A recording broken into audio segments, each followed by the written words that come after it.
Now, the greatest thing, I think, that here's where I'll hit Robert Beasley again. The greatest thing about the game of football, it teaches you to pick your friends carefully. Birds of a feather flock together. Good birds, good destination. Bad birds, bad destination. When I went off to school, I kept watching Robert with Beasley and his roommate, James Washington. They kept the cleanest room in the dormitory. They were gentlemen. They would open doors for the young ladies and the teachers. I knew why he was opening the door for the teachers, so he could get that C triple minus he was going to make. But I kept watching him, and I said, well, maybe I should join Robert and Wash, we call James Wash. I said, I better get with that group. Guys, the choices you make, we make.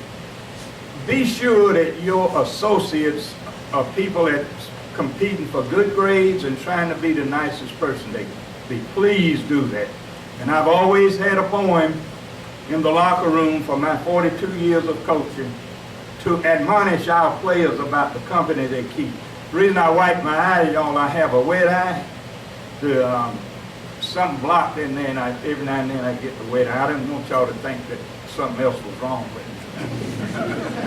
But anyway, I have this poem because all the coaches here can tell you, Coach Galt and everybody, that players come off, especially Harold Nichols, we get some good kids from parents sent to us, but if they get into the wrong company, Coach Galt can tell you, they're gone. They start dropping passes, fumbling the ball, missing tackles.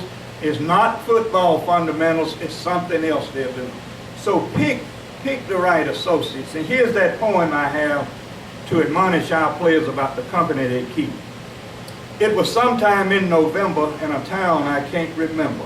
I was carrying home a pint of whiskey and drinking it with foolish pride, when my feet began to stutter and I fell down into a gutter, and a pig came up and lay down by my side. And as I lay there in the gutter thinking thoughts I dared not utter, a lady passing by was heard to say, you can tell a man who boozes by the company he chooses. And the pig got up and slowly walked away. That pig thought too much of himself. Now, in closing, Coach Lawson, I might go a little bit longer than you. To all of you here today, you're not born winners and you're not born losers. You are born choosers. It's the choices we make in our lives. And there are three ways you make choices, and I'm going to give them to you in order. Number one, spiritual. We wouldn't be here. By the grace of God, we're here. That's the first one. Number two, your family. And number three, your occupation, vocation, or profession. For all of you here, and to you young guys, you're striving to learn so that you can have an occupation, vocation, or profession. And most of the members of this Lawrence Touchdown Club, you've done well in your occupation, vocation, or profession, so you're able to do all of these great things for these young men. The attitude you take about your life. And as I close, the greatest job I ever had, my attitude was bad. We were unsuccessful. We had a beautiful campus, the maximum number of scholarships allowed by the NCAA, and had a big old fat recruiting budget. I was unsuccessful because my attitude was bad. The worst job I ever had, cruddy campus and anemic recruiting budget. Anemic, y'all, buddy, tell him what that means. But anyway, a short recruiting budget, didn't even have the maximum number of scholarships allowed by the NCAA. But we were successful. 4 coaches had turned the job down where I took this job. And I went in and the president said, Coach Jeffries, you got the job. I said, tomorrow at the press conference, we're naming you coach. But said, now don't mention salary. I said, I won't, sir, because I'm about as embarrassed about it as you are. But I was successful because my attitude was right. I had a student trainer, and I got to tell these fellas. We had a student trainer, Coach Nichols, Coach Galt, and all of them. Y'all know that's an undergraduate student that you pay a little something because they want to be a doctor or they want to be a physical therapist and they help you out in football. We had this guy every day, Coach, I'm going to be a doctor. I said, okay.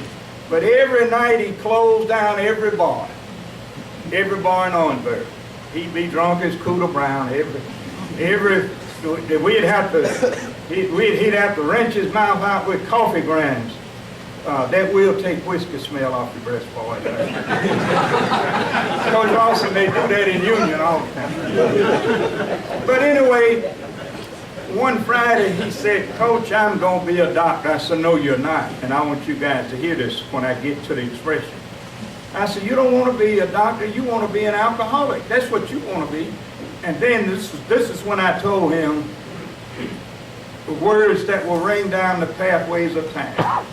I said, son, you don't decide your future.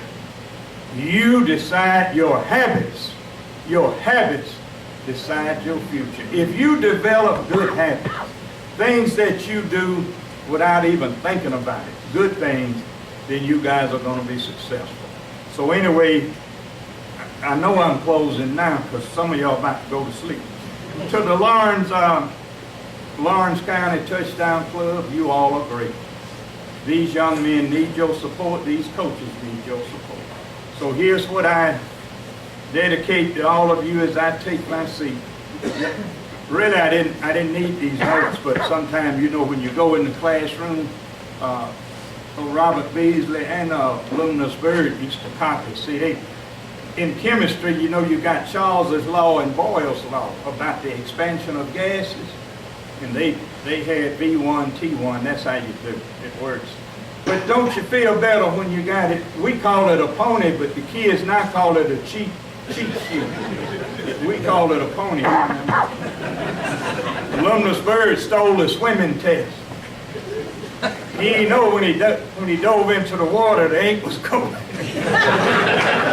We had to throw him the light. He was about to get drowned. I didn't want to come to Clinton for a funeral. And Betsy, thank you, Dale, for coming. She moved to Charlotte, North Carolina. And it's right outside of, what's the name of it? Matthews, where she lives. Yeah, she lives in the big house on the corner of the street, although we haven't been able to go up and visit her yet.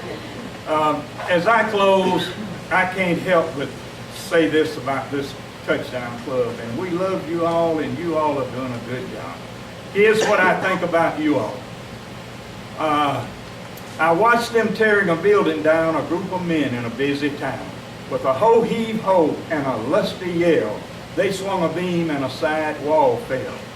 I asked the foreman, are these men skilled? Are they the type of men I would hire if I had to build? The foreman laughed and said, no indeed, common labor is all I need. I can easily reckon a day or two what it has taken builders years to do. So all of you guys, our honored athletes today, say to yourselves as you go on your way, which of these roles will you decide to play? Will you be a builder who would work with care, measuring life by rule and square? Or will you be a wrecker who will roam the town, content with the labor of tearing down?